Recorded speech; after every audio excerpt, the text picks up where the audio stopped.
Foi ao ar essa semana o episódio 12 da nona temporada de The Flash, também conhecido como o penúltimo episódio da série, que prepara toda a história realmente pro grande final. E tiveram coisas legais nesse episódio, tiveram coisas ruins pra caramba pro penúltimo episódio. E no vídeo de hoje a gente vai analisar tudo o que aconteceu e vamos ver também todas as informações que a gente tem sobre esse episódio final da série. Porque nós tivemos também o ator que interpreta o Cisco revelando se ele vai aparecer ou não e também explicando um pouco dos motivos ali, dando o ponto de vista dele. Então é uma questão de bastidores pra gente tratar hoje também, beleza? Tem muita coisa, então assiste até o final e sem mais delongas, vamos ao vídeo. Olá, Hiromaníacos! Tudo bom com vocês? Luiz Celari que fala. E esse episódio 12 acabou que teve que tratar vários assuntos, né? Ele mostra presente, passado, tenta interligar tudo, tem que preparar o Ed para ser esse vilão final de um episódio só também. Acabou que as coisas acabaram ficando muito corridas, né? E grande parte dele se passa no ano de 2049. E como a gente suspeitava, é o ano que o Ed Town estava, né? Inclusive o episódio começa do exato ponto que o episódio passado parou, dele lá no cemitério e tal, lembrando que é o Ed Town. E aí a detetive que tava lá com ele fala: ah, mas como assim você é o Ed Town? E do nada, pá, abre uma singularidade, ela entra na singularidade. E aí a gente vê o Ed indo pro museu do Flash, onde o time Flash estava atuando lá. A gente viu que o time Flash do futuro é o Chester, a Allegra, a Cecile e a Nora tava trabalhando com eles lá, porque o Barry tava na torre de vigilância da Liga da Justiça, ou seja, lá naquele futuro, a gente tem uma torre de vigilância no espaço, igual a da animação Liga da Justiça Sem Limites, pra você que se lembra.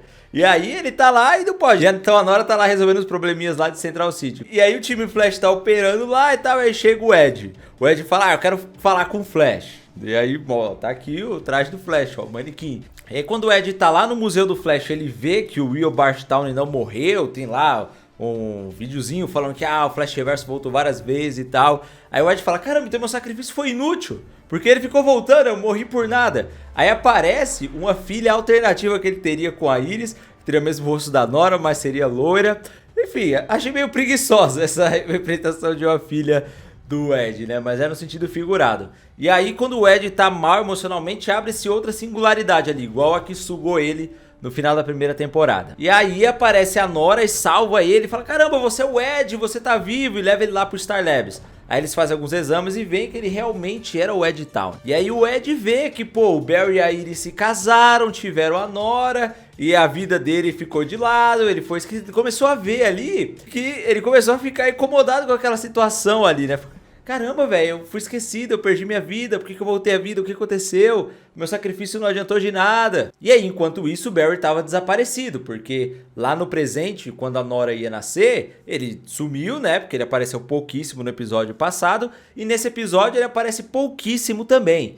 Porque enquanto o Ed aparece lá no Star Labs, se encontra com a Nora e tudo mais, a gente vê lá o Star Labs do futuro, no presente, o que tá acontecendo? O time Flash, o grandioso time Flash, composto por Mark, Allegra, Chester, Cecile e Keone, fala: a gente precisa ajudar o Barry. Porque aí eles estavam lá no hospital tendo a Nora, né? E a Cecile fala: não, a Speed Force Negativa tá perseguindo o Barry. Eu preciso salvar o Barry. O Barry não é nada sem mim. Eu tenho que salvar o mundo, porque eu sou a grande heroína desta série. E aí eles acham um jeito ali, descobrem um poder da Cecile de projetar a consciência dela no corpo dela do futuro. É basicamente a dominação onírica lá do Doutor Estranho Multiverso da Loucura, só que não é pra outro universo, é pro outro período do tempo. Gente, a Cecile é uma deusa, vocês não estão entendendo. Ai, meu Deus. Aí beleza, a Cecile projeta o corpo dela pra Cecile do futuro, e aí o que ela descobre? Que ela era a grande heroína de Central City naquele momento. Ela tinha ido ver a família dela 2 vezes em um ano só porque a cidade precisa da sua maior heroína. Não dá pra ela ficar ausente. Aí ela fica meio chocada e volta e fala: ah, eu não quero saber essa responsabilidade, eu não consigo ver minha família. Mano, ó, eu tava fazendo uns cálculos aqui na minha cabeça. Vamos supor que a Cecile tenha 40 e poucos anos agora. Ela deve ser um pouco mais jovem que o Joe, né? Em 2049, ela teria por volta ali de quase 70 anos de idade. E ela ainda é a grande heroína.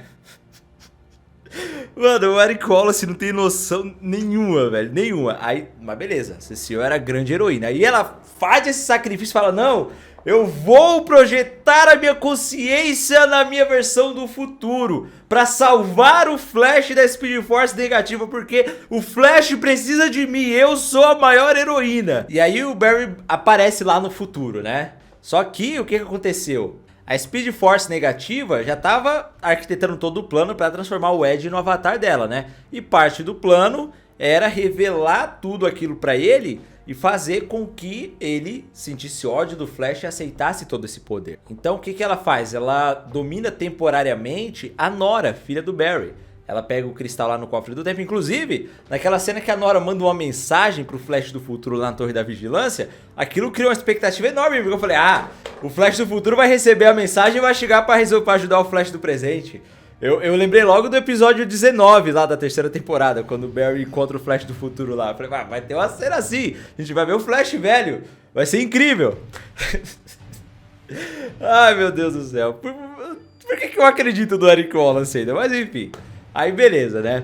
A Nora, depois que ela manda essa mensagem pro Flash, ela pega lá o cristal, é dominado pela Speed Force negativa, e ela vai até o Ed e fala pro Ed, né? Falou: Ed, o Flash roubou sua vida, aceita esse poder aqui pra você se conectar comigo, a gente se vingar e você pegar a sua vida de volta.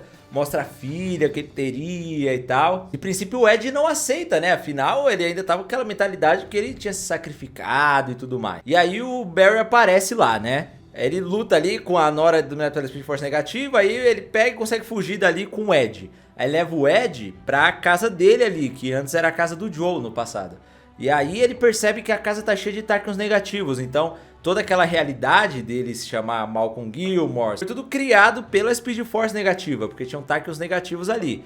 E aí eles conversam, pá. O Barry fala que nunca teve a oportunidade de agradecer ele pelo sacrifício que ele fez. E aí o Ed começa a questionar, ele fala: caramba, então eu perdi minha vida. Eles lembram também ao longo do episódio daquele discurso que o Tawny fez lá na primeira temporada pra ele, falando que ele era o Tawny mais esquecido da linha do tempo, que ele era um Zé Ninguém e tudo mais. Ele fala que não queria ser um Zé Ninguém, mas ele acabou sendo, porque ele foi esquecido e tudo mais. E aí ele fala da vida que ele não teve, né, que o Barry teve no lugar dele. Enfim, aquela conversa deles ali era muito previsível, tendo em vista tudo que aconteceu ao longo da série, né. E aquilo foi bem feito, foi legal de ver o Ed se dando conta de tudo que realmente aconteceu. E o que é legal nisso é que o Ed não tá errado, tá ligado? Até porque lá no final da primeira temporada, ele e a Iris tinham feito aquela promessa, né? Que se dane o futuro. A Iris tinha prometido ficar com ele. Se ele não tivesse morrido, provavelmente a Iris não teria casado com o Barry. Teve até o momento que, depois que o Barry vai lá falar com a Nora, né? Que a Nora fala: me traz o Ed e tudo mais. Aí o Barry fala: ó, Ed, vou confiar em você, hein? Decide aí, não seja dominado pela Speed Force negativa não. Porque tava falando na cabeça dele ali, né? Aí o Barry vai lá lutar com a Nora, dominado pela Speed Force negativa, e o Ed vai até a casa da Iris. A gente vê ele encontrando com a Iris velha. E ali dói, né? Ali, nossa, se vocês põem no lugar do Ed ali, mano, ali dói, porque a Iris até fala pra ele: ó, Ed, então, sempre teve, você falava que sempre teve uma terceira pessoa no nosso relacionamento, e era o Barry, eu sempre gostava dele. O que nunca ficou claro lá na primeira temporada, né? A cena que o Barry vai lá e se declara pra Iris na primeira temporada, parece que a Iris, assim, não fazia ideia. Ela ficou, tipo, chocada. Ela, o quê? Aí depois que ela foi se acostumando com a ideia, e só no final da segunda temporada é que ela fala: tá bom, Barry, tá bom. Vamos lá. Mas antes, zero, tá ligado? Mas aí depois ela fala que não, sempre teve assim, a terceira pessoa, não sei o quê. Mas beleza. Aí o Ed fala: o quê?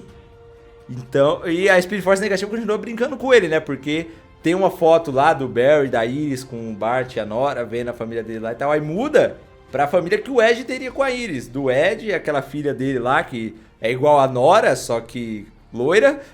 Aí ele olha e fala: tá aqui, ó, essa aqui seria a nossa família. E aí o Ed fala: tá bom então, eu vou pegar minha família de volta. O Ed, ele fica mexido com aquilo, né? E eu achei até parecido essa dinâmica do Ed com o que rolou com o Savitar lá na terceira temporada. Porque ele também se sacrificou para poder dar a vida que o Barry queria, né? Lutar contra o Savitar vilão naquele momento, né? Ser uma vida descartável. E aí quando ele volta pra linha do tempo, o Barry fala, não, a gente vai achar um jeito aí de você viver, vai achar um lugar, calma, não sei o quê. Aí o Savitar até falou, pô, mas no casamento eu vou ficar como convidado do noivo ou da noiva? Tipo, qual lugar que eu vou ter nessa linha do tempo, né? E o Ed também é isso, porque do ponto de vista dele, quando ele saiu da linha do tempo, ele que tava com a Iris ali. Aí ele viu que o sacrifício dele, além de não ter adiantado de nada, o cara, porque ele se sacrificou, teve toda a vida que ele achou que teria, né? E aí, não conseguindo lidar com essa dor, ele vai aceitar a proposta da Speed Force negativa. No final do episódio, a gente vê ele pegando o cristal lá, e aí aparece o Savitar, o Flash Reverso, o Zoom, o Godspeed. E a gente vê que no final do episódio o céu começa a ficar vermelho, né? Os raios e tudo mais. E o que tá acontecendo é que a linha do tempo inteira tá sendo fragmentada, né? Eu achei até uma referência que o que tá acontecendo ali às HQs do Paradoxo, que foi ali o pré-arco final da run do Joshua Williamson nos quadrinhos do Flash. Porque na cena pós-crédito, digamos assim, do episódio, a Speed Force negativa fala, aceite meu poder, nós vamos acabar com o legado do Flash. Que é justamente o que o Paradoxo quer fazer. E ele quer acabar com toda a linha do tempo para poder acabar com o legado do Flash. Porque o legado do Flash tá por toda a linha do tempo, né? Só que a forma com que essas mudanças na linha do tempo foram feitas ao longo desses 3 últimos episódios, né? Do A New World, desse arco A New World, são meio confusas. Por quê? Quando o Barry chega lá no futuro e ele fala com a Allegra, com o Chester, aí a Cecile tá com a consciência do presente ali, o Chester e a Allegra falam, a gente não lembra de ter mandado a Cecile pro futuro, tá ligado? E aí o Barry fala que é porque essas mudanças estão acontecendo simultaneamente. Então, em teoria, não deu tempo dessas alterações que a Speed Force fez na linha do tempo se consolidarem a ponto de alterar de fato a linha do tempo, né? Só que essa lógica então serve também pra noite, que o Barry dessa linha do tempo impede o Tawny de matar ele criança, porque também foi a Speed Force negativa que mandou ele pra lá. Então, como assim não deu tempo de se consolidar, tá ligado? Tá muito confuso o jeito que eles estão trabalhando com linha do tempo, né? Então assim, apesar dessa preparação do Ed e tudo mais ter sido corrida nesse episódio, foi aceitável, foi ok. Mas o que não dá pra tancar, velho, é essa importância exagerada que eles estão dando pra Cecile e pra esse núcleo que o Eric Wallace criou na série, né? Porque, cara, isso não é The Flash, mano. Não tem como pegar e falar, não, a Cecile, ela é importante. Tem gente que fala que a Cecile é mais importante que o Flash.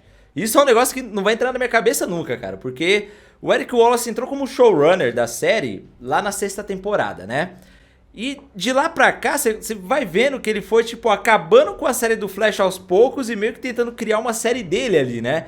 Onde tem Cecile como protagonista, tem Mark, tem Allegra, tem Chester e agora a Khione. Então ele tira a Caitlin, coloca a Khione, que é uma personagem dele, e sei lá, cara, deixa o Flash, que é a protagonista da série, muito em segundo plano. Porque a gente tem aí o penúltimo episódio da série, onde fecharia a história do Flash, né?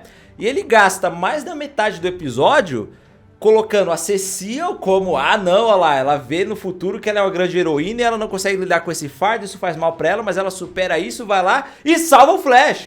Aí, porque o Flash tava lá lutando com a Speed Force negativa, dominando o corpo da Nora, aí, a Nora derruba ele do prédio, ele cai, fica todo estatelado lá, aí a Speed Force negativa pega o carro pra jogar nele, e aí, depois da Cecile ter feito essa grande jornada de heroína dela e lidado com os problemas, ela vem e usa seus poderes ali, além da dominação onírica, que é o poder da Feiticeira Escarlate.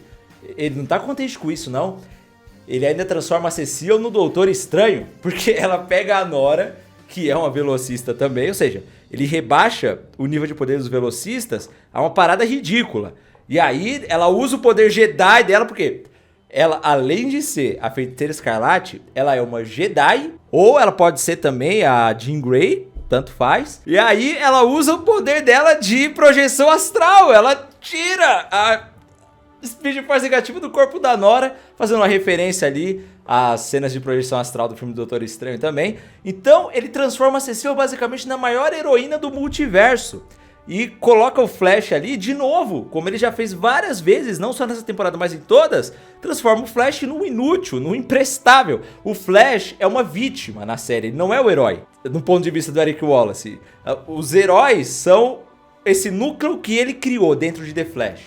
Vocês estão conseguindo entender? Olha que parada doentia que esse maluco tá fazendo, velho. Ele cria esse núcleo dentro da série que aos poucos ele vai tirando os coadjuvantes que são mesmo de The Flash e vai criando esse núcleo dele e dá finais ridículos pros personagens. E no final, transforma o Flash num coadjuvante, numa vítima, num inútil. E os grandes heróis são esse núcleo que ele criou. Ai, cara, e dá pra ele fazer tanta coisa legal ali se ele tivesse pelo menos a intenção de falar: não, eu vou finalizar a série do Flash dando destaque pro Flash, o que seria o mínimo, né?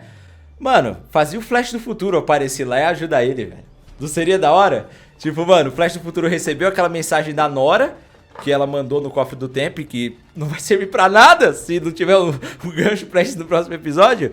Mas enfim, faz o Flash do futuro aparecer lá no final e ele ajudar o Flash do presente. Mas não, além dele gastar metade do episódio, do penúltimo episódio da série, com esse núcleo ridículo que ele faz pra Cecile, ele ainda transforma ela na grande heroína, né? Eu assistindo aquilo, o que eu pensei? Por que o Flash existe? Não precisa de Flash. O mundo precisa da Cecile. Ela é muito mais poderosa, ela é muito mais resiliente, não precisa de Flash. Põe a Cecile lá pra derrotar a Speed Force negativa e manter o equilíbrio do multiverso. E esses personagens que o Eric Wallace cria, cara, são tão sem sentido, tá ligado? Não dá nem pra você entender o que é. Eu não entendi ainda. A Cecile é uma meta-humano que ela é o quê? Ela é empata, ela é Jedi, ela controla forças universais, ela viaja no tempo. É o que isso? Me explica, você conseguiu entender? Então essas escolhas dele são ridículas, tá ligado? Se ele não gosta do personagem Flash, se ele não gosta da série do Flash e fez de tudo pra destruir mesmo o legado da série, tá ligado? Mano, era melhor ele, ao invés de ser o showrunner de The Flash, e escrever uma outra série. Aí ele faz essa série aí que ele queria, né?